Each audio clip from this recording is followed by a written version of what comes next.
Este lunes, el presidente Felipe Calderón Hinojosa estuvo acompañado por el gobernador Javier Duarte de Ochoa y los secretarios de Gobernación y de Seguridad Pública Alejandro Poiré y Genaro García Luna, con quienes constató los avances de la obra y la colocación de una parte del muro perimetral del complejo penitenciario número 3 en Papantla.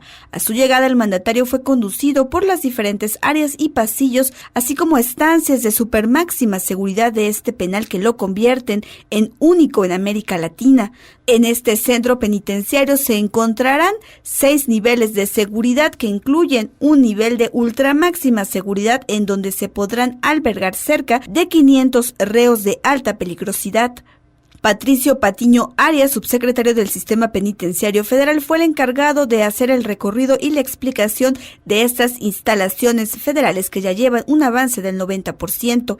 Este nuevo cerezo federal tendrá una inversión de 2.600 millones de pesos y estará a la altura de los más avanzados y eficientes del mundo. En su discurso, el presidente Felipe Calderón Hinojosa lanzó un exhorto a los estados para que trabajen en la ampliación y modernización de la infraestructura penitenciaria y ofreció recursos adicionales del gobierno federal. Advirtió que antes de su gobierno las cárceles eran caldo de cultivo para la corrupción de autoridades penitenciarias y en algunos casos eran auténticas escuelas del crimen y se convertían en centros de operación de las redes criminales. Durante años, los gobiernos de distintos órdenes, de distintos partidos, dejaron de invertir en la construcción y modernización de las cárceles, con lo que comenzaron a crecer los problemas de hacinamiento y sobrepoblación. Y peor aún, se generó un caldo de cultivo para la corrupción de las autoridades penitenciarias. Las cárceles así, en esas condiciones, fueron configurándose en algunos casos como auténticas escuelas del crimen.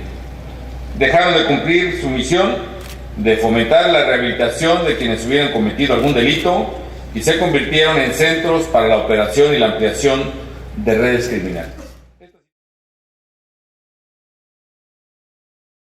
Durante su visita de supervisión al centro penitenciario de máxima seguridad, advirtió que aún están leyes pendientes en el Poder Legislativo que no permiten avanzar. La ley de mando único policíaco en el país, la ley de seguridad nacional, las reformas al Código de Procedimientos Penales Federal para poder aplicar plenamente la reforma en materia de justicia penal, la reforma en materia de cadenas delictivas para acabar con la impunidad en las bandas delincuenciales que atentan contra los ciudadanos, las reformas a la ley de extinción de dominio para golpearlos donde más les duele, que es en su patrimonio, las reformas a la ley de lavado de dinero y muchas otras, cuyo retraso también implica retraso en el anhelo de seguridad y en la exigencia de justicia de los ciudadanos. También hizo una crítica al Poder Judicial, pues dijo le corresponde, además de cumplir la ley, proveer de justicia. Al Poder Judicial le corresponde, además de cumplir la ley, proveer justicia, como su nombre lo indica. Calderón exigió que se respeten los derechos de las víctimas, quienes dijo tienen hambre y sed de justicia. Justicia para los padres a los que les han arrebatado a sus hijos. Justicia a los hijos que no volvieron a ver a sus padres secuestrados o asesinados.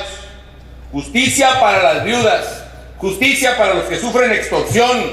Justicia para los que sufren secuestro. Justicia para los que sufren violencia. Y que con toda razón a todos los servidores públicos nos exigen, pero también y por igual se consideren y respeten los derechos de las víctimas, los derechos de quienes tienen hambre y sed de justicia, precisamente. Porque si no hay justicia, no habrá seguridad ni tampoco el bien común de México.